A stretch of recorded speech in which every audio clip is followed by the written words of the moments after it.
Hello all, welcome to the course of Data Communication and Networking, B7 semester Electronics and Communication Engineering.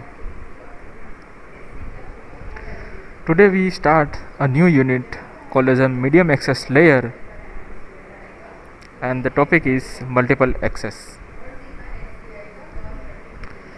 So in our previous chapter we have discussed the data link control, a mechanism which provides a link with a reliable communication. In the protocol we have described, we assume that there is an available dedicated link or a channel between the sender and the receiver. This assumption may or may not be true. If indeed we have a dedicated link, as when we connect to the internet using the PPP as the data link control protocol, then the assumption is true and we do not need anything else. On the other hand, if we use our cellular phone to connect to the another cellular phone, the channel, the band allocated to the vendor company is not dedicated. A person a few feet away from us may be using the same channel to talk her friend. We can consider the data link layer as a two sub-layers. The upper sub-layer is responsible for the data link control, and the lower layer is responsible for resolving the access to the shared media. If the channel is dedicated, we do not need to the lower sub-layer. Our figure shows these two sub-layers in the data link layer: data link control and multiple access resolution. We will see in this chapter that an IEEE has actually made this division for LANs, which will be covered in the next chapter. The upper layer sub-layer that is responsible for the flow and the error control, which is called as a logical link control, LLC layer, and the lower sub-layer is mostly responsible for a multiple access resolution. It is called as a media access control or a MAC layer. When our nodes or a station are connected and use a common link, it is called as a multiple point or multi-point or a broadcast link. We need a multiple access protocol to coordinate access to the link. The problem of the controlling access to the medium is similar to the rules of speaking is in an assembly.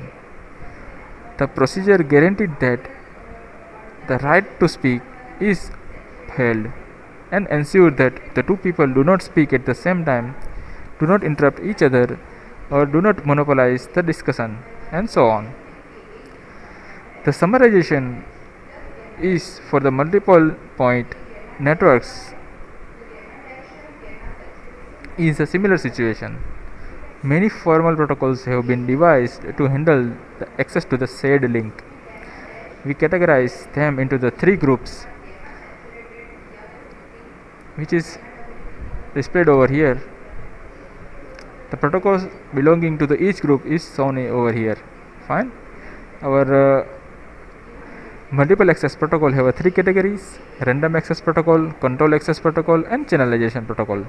In our random access protocol, Aloha, CSMA, CSMA-CD, CSMA-CA are there. In the control access protocol, the reservation, polling, and token passing are there. In channelization protocols, FDMA, TDMA, and CDMAs are there. So let's start with our random access protocol. So in the random access, the contention method, whereas no station is superior to the another station and none is assigned and control over the another. Means there is a no monopoly over here. The no station permits or does not permit another station to send. At each instance, the station that has data to send, the uses a procedure defined by the protocol to make a decision on the whether or not to send.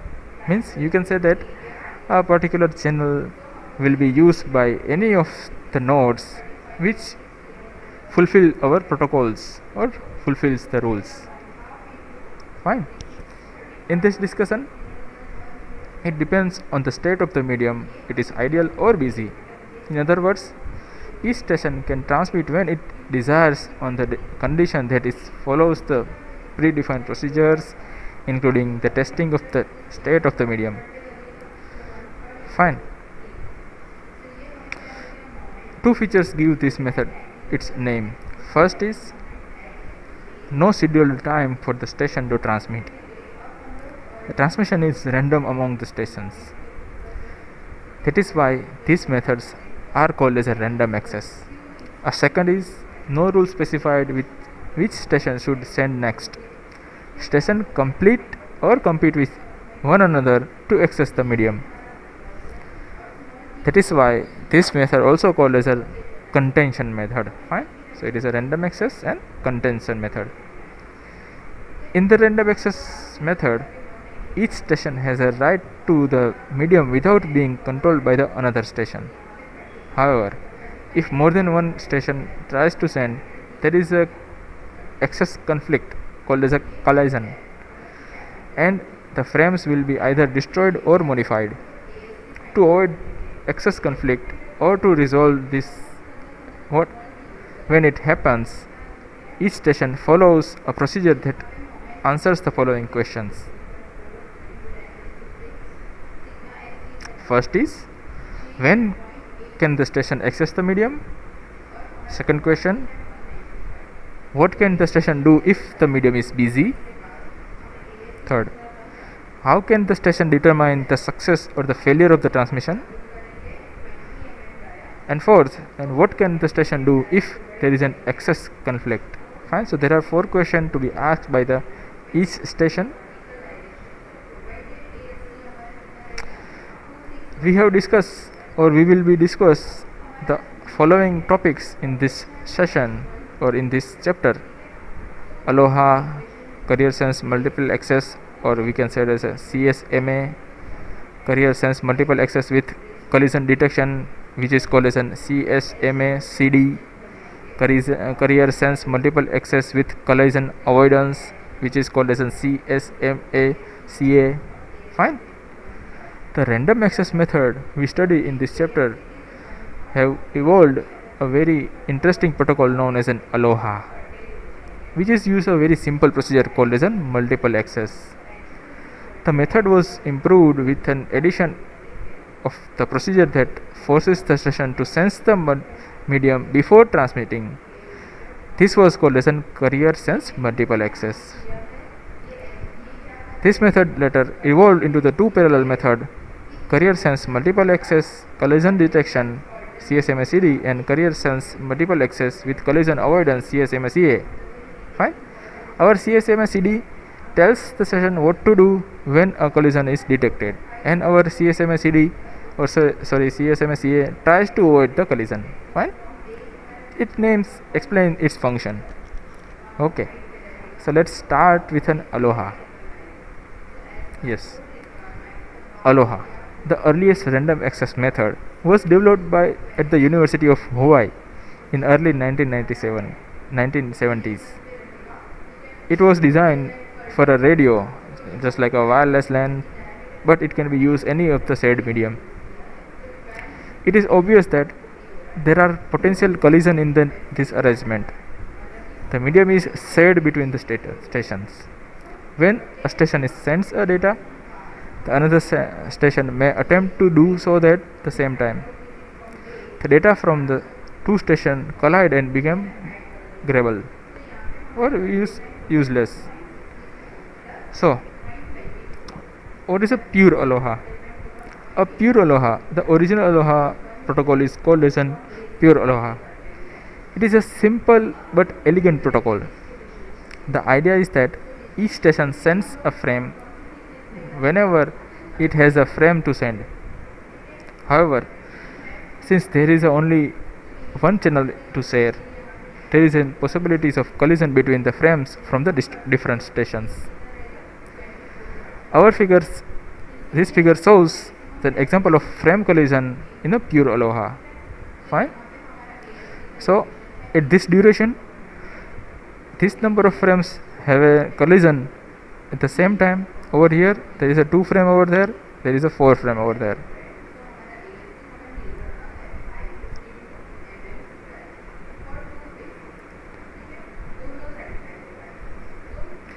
So there are 4 stations.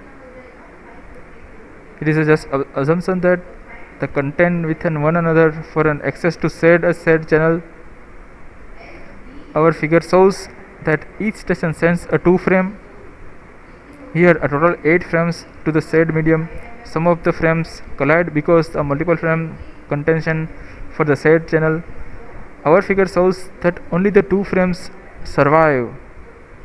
Only 2 frames survive, frame number 1.1 and from the station 1 and frame number 3.2 from the station 3. Okay, so this yellow and green. We need to mention that even if one bit of the frame coexists on the channel within one bit frame from the another, looking over here, there is a collection and both will be destroyed. Fine. So it is the ending of the frame. Over here it is ending of the frame, it is the starting of the frame, so they all are destroyed. It is obvious that we need to resend the frames that have been destroyed during the transmission. Our pure Aloha protocol relies on an acknowledgement from the receiver. When a station sends a frame, it expects the receiver to send an acknowledgement. If the acknowledgement does not arrive after the timeout period, the station assumes that the frame or the acknowledgement has been destroyed and resend the frames. Fine. A collision involves the 2 or more stations. If all these stations try to resend their frames after the timeout, the frames will be collide again. Our pure Aloha detects that when a timeout period passes, each station waits a random amount of time before the resending its frame. The randomness will help to avoid the more collision. We call this time as a back-off time TB. Back-off time TB. Our pure Aloha has a second method to prevent a congestion the channel within retransmitted frames. After the maximum number of retransmission attempts, K maximum, a station must give up and try later. Our figure shows the procedure for the pure Aloha based on our strategy. Our timeout period is equal to the maximum possible round trip delay or propagation delay, which is twice the amount of the required to send the frame between the 2 most widely separated stations, is equal to 2TP. A back-off time TB is the random value that is normally depends on the K, the number of attempts was an unsuccessful station transmission. A formula for the TB depends on the implementation. One common formula for the binary exponential backoff. In this method, for each retransmission, a multiple or multiplier in the range of 0 to 2 raised to k minus 1 is randomly chosen and multiplied by the TP. Fine, multiplied by the TP, maximum propagation time, and or TFR, an average time required to send out the frame to the TB. Okay, over here note that is the procedure. Range of the random numbers increase after the each collision. The value of K maximum is usually chosen as a 15. Okay, so it is a procedure for our pure Aloha protocol. Let's have an example. The stations on the wireless Aloha networks are the maximum of 600 km apart. If we assume that the signal propagates at the 3 into 10 raised to 8 millimeter second, we find that TP is equal to 600 into 10 raised to 5 upon 3 into 10 raised to 8 is equal to 2 millisecond. Now, we can find that the value of TB for the different values. For K is equal to 1. The range is 0 to 1. The station needs to generate a number which is value of 0 or 1.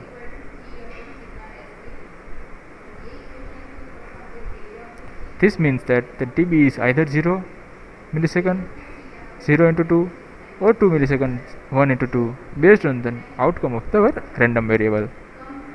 Second, if we consider the k is equal to 2, the range is 0, 1, 2, 3. This means that the TB can be 0, 4, 0, 2, 4, 6 millisecond based on the outcome of a random variable. Let's take 3. So you have seen that if we take 2, then it can be 2 raised to 2, means 1, 2, 3, 4. 4 digits are there. And the number is 2 raised to n minus 1, means 0, 1, 2, 3. Fine. In the k is equal to 3, we can have an 8 possibilities. This means that TB can be 0, 2, 4 up to this based on our random variable. We need to mention that if the k is greater than 10, it is normally set to 10.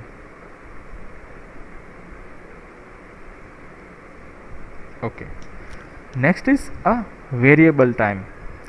Let us find the length of the time, or the variable time, or vulnerable time, in which there is an possibilities of collision.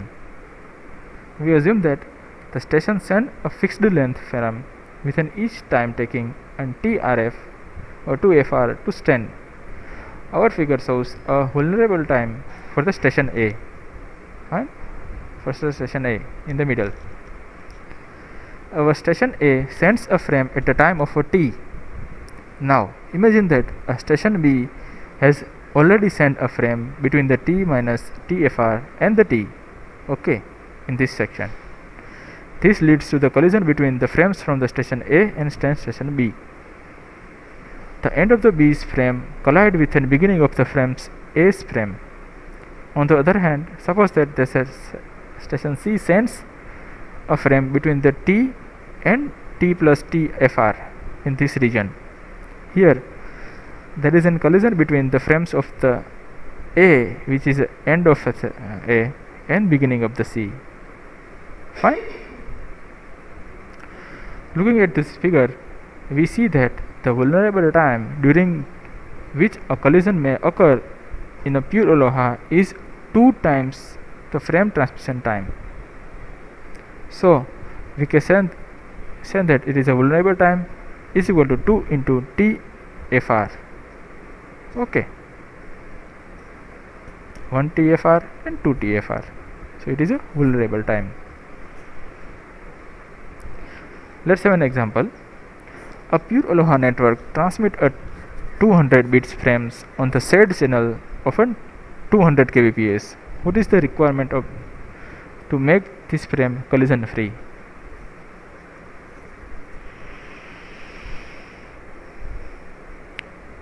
An average frame transmission TFR is 200 bits by 200 kbps or a 1 millisecond. A vulnerable time is 2 into 1 millisecond is equal to 2 millisecond. This means that the no station should send later than 1 millisecond before the station starts the transmission, and the no station should start the sending during the 1 millisecond period that is a station is sending. Okay. Another concept is use a throughput. Let us call a G the average number of frames generated by the system during the 1 frame transmission time.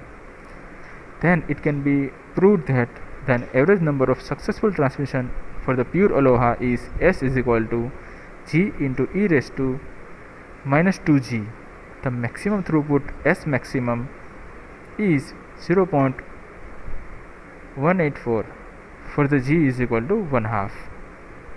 In other words, if 1/2 of the frame is generated during the 1 frame transmission time or 1 frame during the 2 frame transmission times, then 18.4% of these frames reach their destination successfully. This is an expected result because the vulnerable time is 2 times the frame transmission time. Therefore, if a station generates only a 1 frame in this vulnerable time, no other station generates the frame during the same time, a frame will reach its destination successfully. Okay. Let's have an example. Our pure Aloha transmit an 200 bits frames on the said channel of a 200 kbps. What is the throughput if the system all the station together produces? In the case 1, 1000 frames per second, case 2, 500 frames per second, case 3, 250 frames per second. So what is the solution? Our frame transmission time is 200 by 200 kbps or 1 millisecond if the system creates first case 1000 frames per second. In this 1 frame per millisecond, the load is 1. In this case, s is equal to g raised to e raised to minus 2g is equal to 0.135 or 13.5%. This means that throughput is 1000 into 0.135 is equal to 135 frames. Only 135 frames out of the 1000 will be probably survive. Means it will successfully deliver only 135 frames. In the second case, if we consider 500 frames per second, 1/2 frame per millisecond, or 1/2, in this case we got 18.4%, or we can say that 92 out of the 500 will be successfully reach the destination. Not that the maximum throughput case, the percentage wise, fine, so it is a maximum percentage. In the last only 13.5%, over here 18.4%. In the third case, 250 frames per second, we have 1/4, so we got 15.2, means that only 38 frames out of the 250 will probably survive. Okay, so it is a pure Aloha with a throughput. Now a slotted Aloha, a second type of Aloha network. Our pure Aloha has an vulnerable time of 2 into TFR. This is so because there is no rule that defines when the station can send. A station may send soon after another station has started or soon before the another station has finished. Our slotted Aloha was invented to improve the efficiency of pure Aloha. In slotted Aloha, we divide the time into the slots TFR and force the station to send only at the beginning of the time slot. As our figure shows an example of a frame collision in the slotted Aloha. Over here a gray highlighted area is there. There is a frame collision between these three stations 1, 2 and 3. 1, 4, sorry. Slot number 2 and slot number 3 have a collision. Because a station is allotted to send only a beginning of the synchronization times, if a station missed this moment, it must wait until the beginning of the next time slot. Means if slot 1 is defined, then it will send frame. Meanwhile, during the slot 1, if another station want to send, they have to wait to start of the another slot number 2, then they can send. Fine. So it is a slotted Aloha. This means that the station which started at the beginning of the slot has already finished the sending of the frame. Of course, there is still possibilities of the collision in the two station. Try to stand at the beginning of the same time slot, fine, which is written over here or displayed over here. However, a vulnerable time is now reduced to the 1/2 equal to the TFR.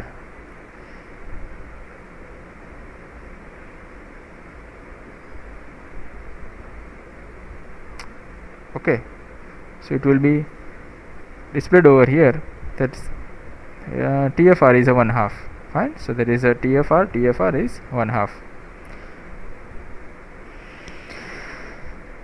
Yes, our figure shows the vulnerable time for the slotted Aloha is 1/2 of the pure Aloha.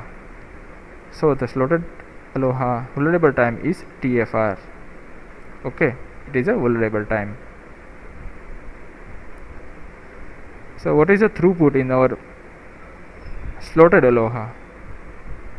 A throughput that can be proved that the average number of the successful transmission for the slotted Aloha is s is equal to g raised to g into e raised to minus g.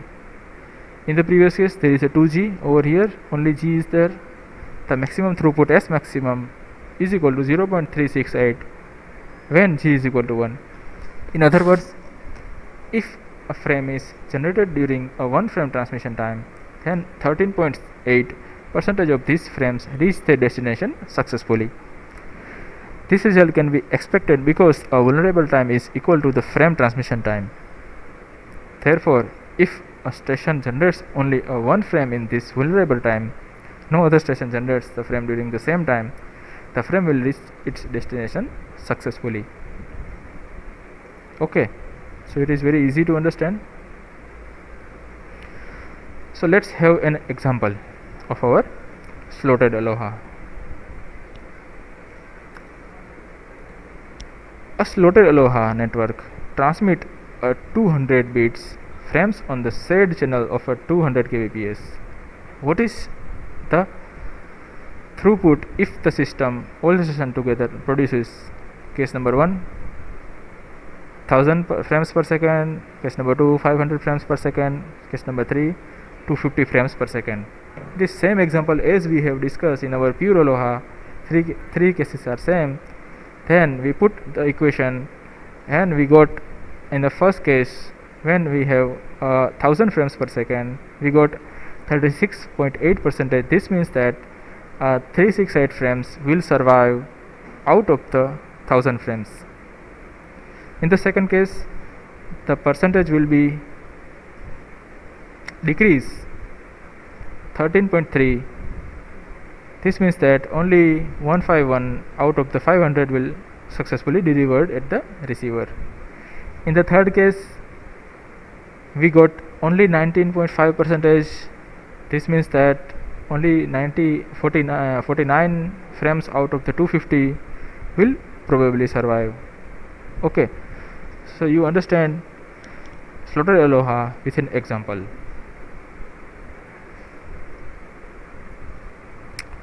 Okay, let's revise our discussion, what we have discussed up to now.